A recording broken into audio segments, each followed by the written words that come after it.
दोस्तों, आज हम ग्रुप डी के प्रीवियस ईयर के प्रश्नों को देखने वाले हैं। ये प्रश्न बड़े ही महत्वपूर्ण साबित होंगे। ये प्रश्न जो होंगे आपको परीक्षाओं में दिखने को मिलेंगे। आज जो हम प्रश्न देखने वाले हैं वो विज्ञान के प्रश्न होंगे जो 1 दिसंबर 2025 के आपको थर्ड शिफ्ट में आए हुए हैं। आइए देखते हैं पहले प्रश्न की तरफ। पहला जो प्रश्न दिया हुआ है,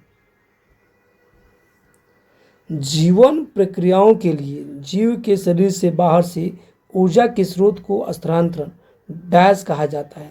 यानी किसी जीव के शरीर में बाहर से जब कोई कुछ ग्रहण करता है ऊर्जा के लिए, उसे क्या कहते हैं? तो इस प्रश्न का सही उत्तर है ऑप्शन बी, पोषण। अगला जो प्रश्न है, एक वस्तु बिंदु ओ से बिंदु ए 100 मीटर दूर तक एक सीधी रास्ते में चलती है और फिर तुरंत वापस मुड़ती है और वापस आते हुए बिंदु बी पर रुक जाती है, जो कि ओ की ओर ए बिंदु से 30 मीटर दूर है। तो तय की गई कुल दूरी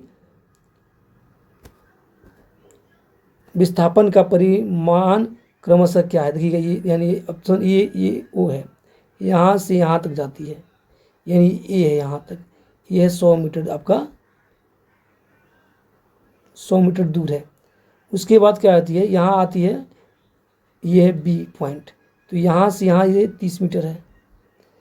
तो मान लीजिए यहाँ से यहाँ गई और यहाँ से यहाँ आई, तो जो कुल दूरी होगा ना, यहाँ से यहाँ गई 100 मीटर और फिर यहाँ वापस आई 30 मीटर, तो 130 मीटर दूरी हो जाएगा। और विस्थापन, तो विस्थापन देखते हैं दो बिंदुओं के बीच की सबसे न्यूनतम दूरी को। तो ओ से बी के बीच की जो दूरी है वो 100 में से 30 घटा लेंगे तो जाएगा 70, यानी 70 मीटर। तो दूरी हो जाएगा 130 मीटर और विस्थापन 70 मीटर, यानी ऑप्शन बी सही होगा।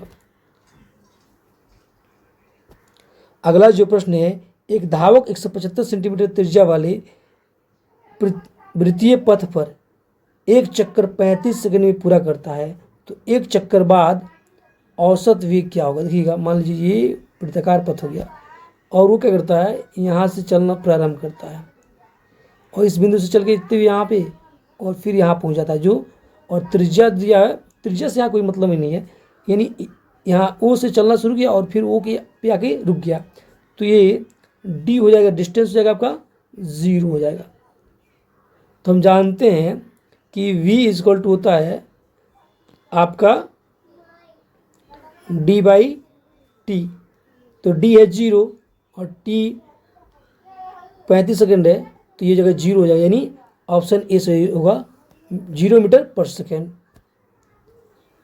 अगला जो प्रश्न है, फसल संरक्षण प्रबंधन में कीटनाशकों का उपयोग डैश को नियंत्रित किया जाता है। तो इस प्रश्न का सही उत्तर है ऑप्शन सी, कीटों को।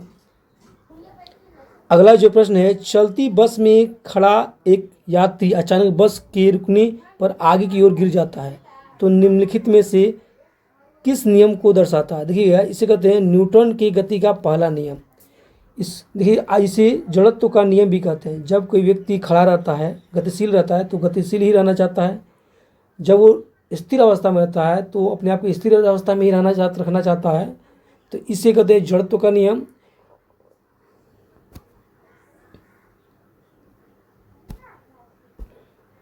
अगला जो प्रश्न है, निम्नलिखित में कौन सा जीव प्रजनन की बहुविखंडन मोड के माध्यम से गुणन करता है? तो इस प्रश्न का सही उत्तर है ऑप्शन ए, प्लाज्मोडियम। प्लाज्मोडियम जो है वो बहुविखंडन विधि द्वारा अपने आप को प्रजनन करता है। अगला जो प्रश्न दिया हुआ है, निम्नलिखित में से कौन सा पोषक तत्व पौधों के लिए प्रचुर मात्रा में आवश्यक होता है? तो इस प्रश्न का सही उत्तर है ऑप्शन डी, फॉस्फोरस। पौधों के लिए फॉस्फोरस अधिक मात्रा में चाहिए। अगला जो प्रश्न दिया हुआ है, इलेक्ट्रॉन नाभिक के चारों निश्चित पथों पर परिक्रमण करते हैं जिन्हें डैश कहा जाता है।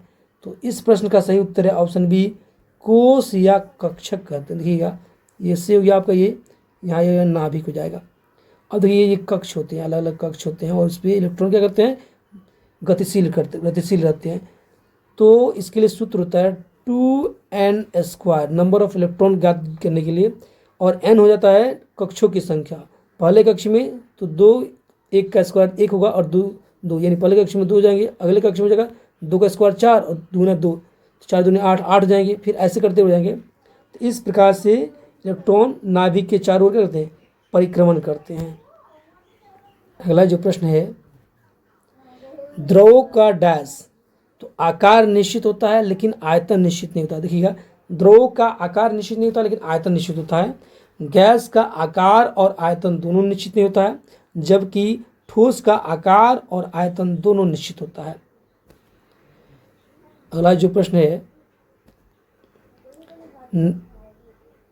निम्नलिखित में से कौन सा अधातुओं का सामान्य भौतिक गुणधर्म है, यानी धातु का कौन सा अधातु का गुणधर्म क्या है, यानी उसकी क्या गुण है। तो धुंधला रूप होता है, यानी गैर चमकदार होते हैं। जितने भी अधातु होते हैं उनमें भी अच्छी चमक नहीं होती है, वो उनकी जो चमक होती है वो फीकी होती है, क्योंकि धातुओं में क्या होता है, चमक ज़्यादा होता है। तो धातुओं का जो गुण होता है, उच्च गलनांक और क्वथनांक उच्च होता है।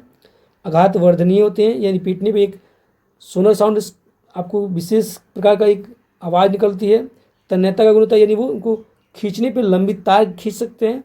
उच्च विद्युत चालकता होती है, यानी उनसे होकर विद्युत की प्रवाह यानी विद्युत धारा प्रवाहित हो सकती है।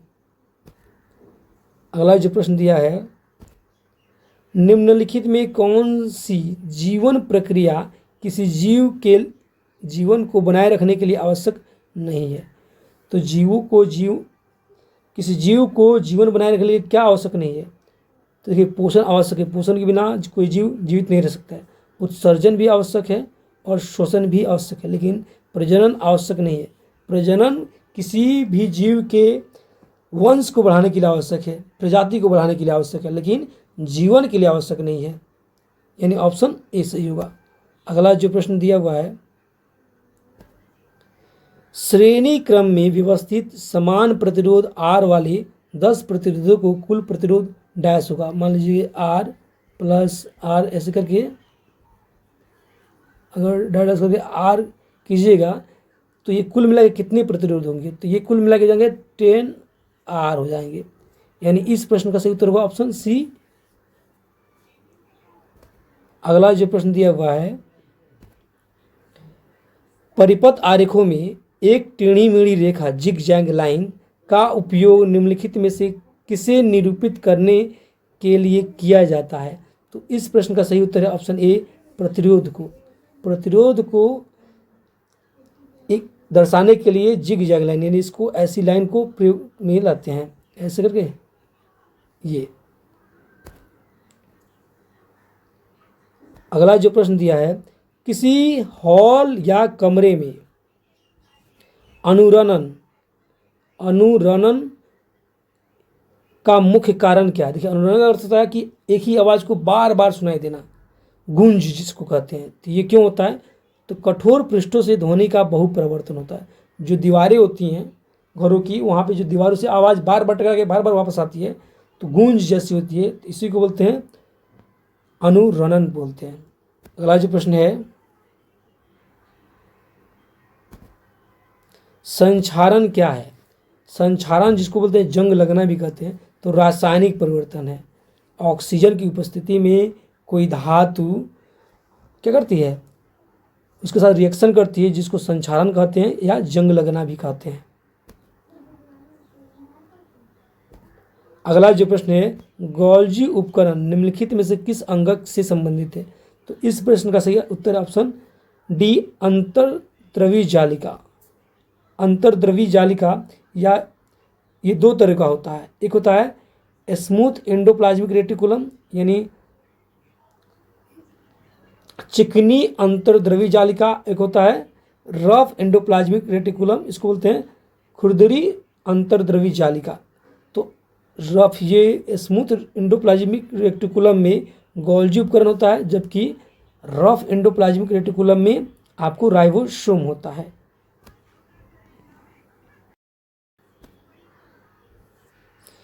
अगला जो प्रश्न है, एक खिलौना कार को जमीन पर खींचता है। एक बच्चा खिलौना कार को जमीन पर खींचता है।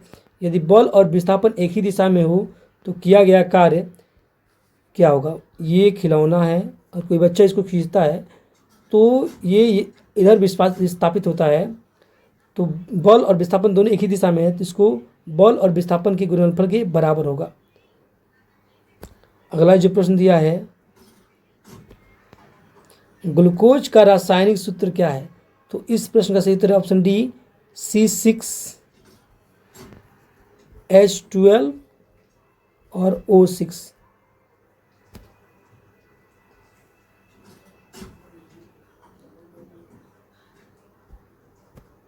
अगला जो प्रश्न है,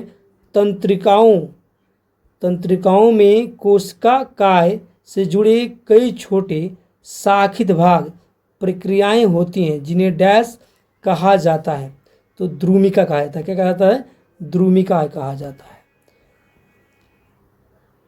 अगला जो प्रश्न है, बोहर के परमाणु मॉडल के संबंध में निम्नलिखित में से कौन सा कथन सही है? तो इस प्रश्न का सही उत्तर है, परमाणु के भीतर केवल कुछ विशेष कक्षाओं की अनुमति होती है जिन्हें इलेक्ट्रॉन की विविक्त कक्षाएं कहा जाता है।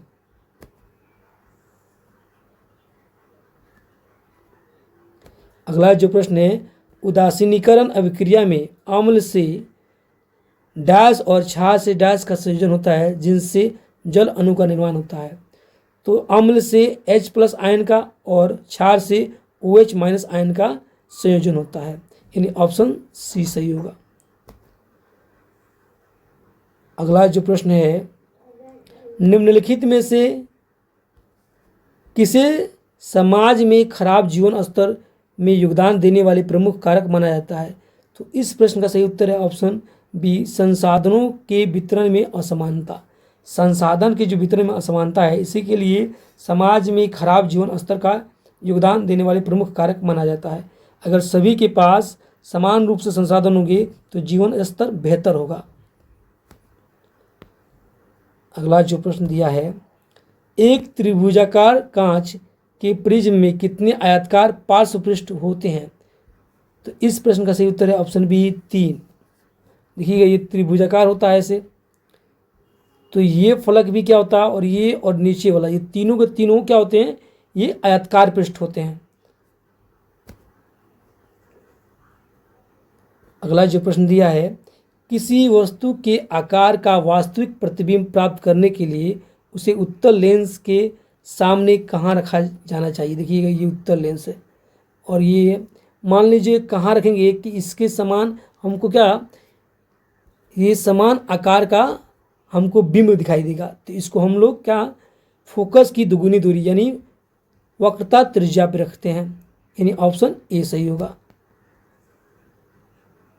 अगला जो प्रश्न है, दिए गए यौगिक में से किसका उपयोग ईंधन योज्य के रूप में किया जाता है? तो इस प्रश्न का सही उत्तर है ऑप्शन डी, एथेनॉल।